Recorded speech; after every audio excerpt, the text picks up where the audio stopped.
बिस्मिल्लाहिर्रहमानिर्रहीम। बिनियामीन वॉइस के मुअज़्ज़ज़ दोस्तों, अस्सलाम वालेकुम। दोस्तों, एक यादगार खलाई सफ़र जिसमें मुसलमान खलाबाज को एक दिन में 16 बार सहरी और अफ्तारी करना पड़ी।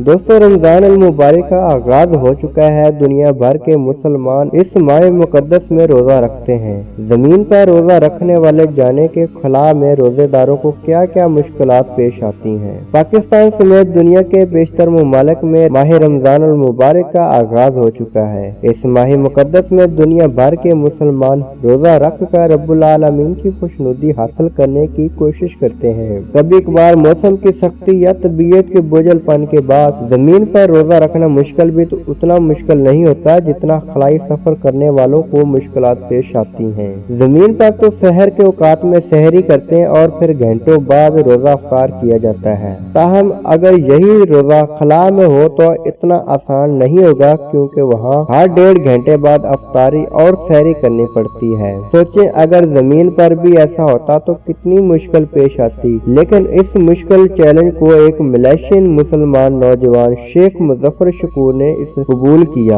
और जब वो 2007 में खलाई सफर पर रवाना हुए तो माह रमजान में खला में रोजे रखने का फर्ज पूरी जानफशानी से निभाया। साल 2007 में जब Sheikh Muszaphar Shukor International Space Station के एक 9 रोजा मिशन पर खला में रवाना हुए तो रमजान अल मुबारक में रोजा रखना और नमाज पढ़ना इनके लिए इंतहाई मुश्किल सूरत हाल का सबब बना। मलेशियन नौजवान को सबसे बड़ा मसला तो खाना काबा की जानब रुख करके नमाज पढ़ने में बहुत मुश्किल पेश आई, क्योंकि जमीन की सतह से 220 मील ऊपर मैदान में इंटरनेशनल स्पेस स्टेशन मुसलसल हरकत में रहता है और उस वजह से किबला रुख का तयन करने में बड़ी मुश्किल पेश आती थी, क्योंकि तकरीबन हर सेकंड में इसमें तब्दीली आ जाती। बल्कि कई बार तो एक नमाज के दौरान ही किबले का रुख मुखालिफ सिमत यानी 180 दर्जे तक बदल जाता। इससे ज्यादा मुश्किल मरहला इंटरनेशनल स्पेस स्टेशन में रोजे रखना था, क्योंकि खलाई स्टेशन जमीन के गिर्द 1.5 घंटे में चक्कर मुकम्मल कर लेता है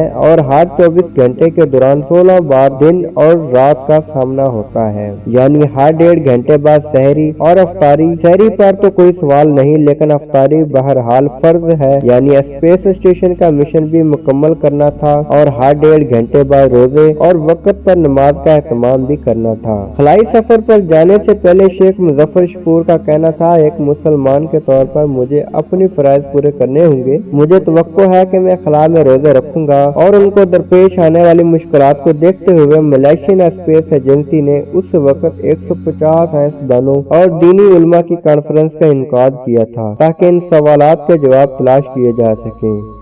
और इसके नतीजे में इंटरनेशनल स्पेस स्टेशन में इबादत की गाइडलाइन पर मुश्तमल दस्तावेज तैयार हुई, जो 18 सफ़हात पर मुश्तमिल थी, जिसकी मंजूरी के बाद मलेशियन नेशनल फतवा काउंसिल ने दी। इस दस्तावेज के मुताबिक खलाबाज किबला रुख का तयन जो उस वक्त में हुआ उसके मुताबिक करे, जैसे खाना काबा के प्रोजेक्शन स्पेस स्टेशन में करेगी। मुश्किल हो तो जमीन की जानब या किसी भी जानब रुख करके नमाज पढ़ लें। रोजों से मुतल्लक उलमा का कहना था कि वो जमीन पर वापसी तक रोजे ना रखें, या अगर रखना ही चाहते हैं तो वो जिस मकाम से खला में रवाना होंगे उस इलाके के तलू व गुरूब आफ्ताब के औकात के मुताबिक रोजे रखें। इस साल भी रमजान में एक मुस्लिम खलाबाज मुत्तहिदा अरब अमारात के सुल्तान खलाई सफर पर है। इनका इंटरनेशनल स्पेस स्टेशन जमीन के गिर्द 17,500 किलोमीटर फी घंटा की रफ्तार से चक्कर लगाएगा और वो GMT टाइम जोन या मक्का के औकात के मुताबिक सहर और अफ्तार भी करेंगे। दोस्तों, ये थी आज की वीडियो। उम्मीद करता हूँ पसंद आई होगी। वीडियो पसंद आने की सूरत में लाइक करें, शेयर करें और अगर आपने मेरा चैनल बिनियामीन वॉइस सब्सक्राइब नहीं किया तो सब्सक्राइब कर लें। मिलते हैं नेक्स्ट वीडियो में, तब तक के लिए अल्लाह हाफिज।